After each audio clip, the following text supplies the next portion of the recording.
আদালতে তোলার সময় টানা হেঁচড়া, ভয় আর আতঙ্কে অসুস্থ হয়ে পড়েছেন ইউটিউবার তৌহিদ আফ্রিদি। বারবার বলছেন, আমি হাঁটতে পারছি না, আমাকে আস্তে ধরেন, আমি পড়ে যাব। এরপর পানি খেতে চান তৌহিদ আফ্রিদি।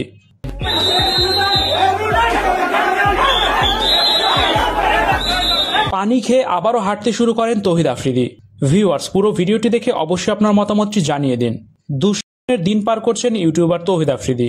জীবনে কখনো ভাবতে পারেননি এমন দিন তাকে দেখতে হবে। মামলার আসামি হয়ে এভাবে তাকে টেনে হিঁচড়ে আদালতে তোলা হবে।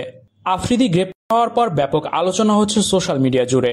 রাতে গ্রেপ্তার করে তৌহিদ আফ্রিদিকে ঢাকায় নিয়ে আসে সিআইডির বিশেষ টিম। এরপর সিআইডির হেফাজতে ছিল তৌহিদ আফ্রিদি। আজ দুপুরে সিআইডির গাড়িতে করে তৌহিদ আফ্রিদিকে আদালতে আনে সিআইডির বিশেষ টিম। এ সময় দেখা যায় তৌহিদ আফ্রিদির মুখে আতঙ্ক ও হতাশা, ভয়ে যেন মুখ শুকিয়ে গেছে তৌহিদ আফ্রিদির। এরপর পুলিশের হেফাজতে আদালতে তোলা হয় আফ্রিদিকে। আফ্রিদিকে বুলেট প্রুফ ভেস্ট আর হেলমেট পরিয়ে দেওয়া হয়। কিন্তু পুলিশ আর সাংবাদিকের ব্যাপক চাপে অসুস্থ হয়ে পড়েন তৌহিদ আফ্রিদি। ভেস্ট খুলে ফেলতে বলেন আর হেলমেটও খুলে ফেলেন। আফ্রিদি সাথে সাথে অসুস্থ হয়ে পড়েন। আফ্রিদি বারবার বলছিলেন, আমি পড়ে যাব, হাঁটতে পারছি না, আমাকে টানা হেঁচড়া করবেন না, আমাকে একটু আস্তে ধরেন। হঠাৎ দাঁড়িয়ে পড়েন আফ্রিদি, পানি খেতে চান। পানি খেয়ে আবারও হাঁটতে থাকে আফ্রিদি। গেল 7 দিন ধরে আফ্রিদির ঘুম হারাম হয়ে গেছে। সব সময় আগে থাকেন কখন পুলিশ তাকে ধরতে আসে। ভিউয়ার্স, এই ভিডিওটি নিয়ে অবশ্যই আপনার মতামতটি জানিয়ে দিন আর ভিডিওটি শেয়ার করার অনুরোধ রইল।